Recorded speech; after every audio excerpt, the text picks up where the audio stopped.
తాకట్లో ఉన్న మీ బంగారాన్ని విడిపించి ఆ రోజు ఆన్లైన్ రేటుకి కొంటాం. Sharma gold company.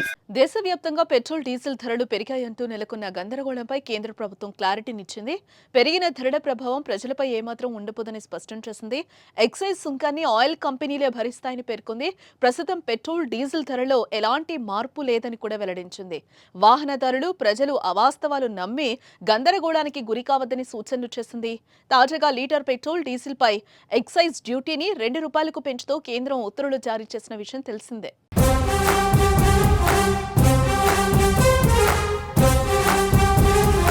ఇక పెరిగిన ధరలు ఇవాళ అర్ధరాత్రి తర్వాత నుంచి అమల్లోకి రానుంది.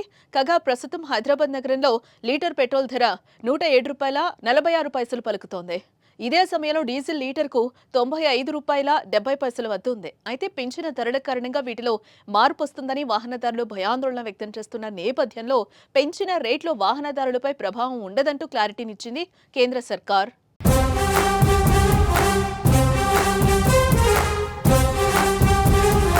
ఇక మరోవైపు అమెరికా చైనా ట్రేడ్ వార్, ఆర్థిక మాంద్యం భయాలు, ఒపెక్ ప్లస్ ఉత్పత్తి పెంపు వంటి అంతర్జాతీయ ఆర్థిక భయాల నేపథ్యంలో కొంతకాలంగా క్రూడ్ ఆయిల్ ధరలు భారీగా పతనమవుతున్నాయి. వారం వ్యవధిలోనే సుమారు $10 వరకు తగ్గి ఇప్పుడు 3 ఏళ్ల కనిష్ట స్థాయికి చేరాయి.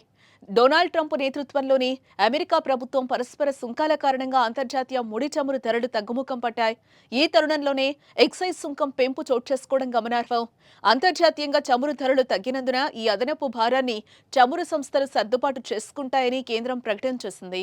అదే సమయంలో పెరిగిన రేట్లపై వాహనదారులు ఎవరూ గందరగోళానికి గురికావద్దంటూ కేంద్రం క్లారిటీనిచ్చింది.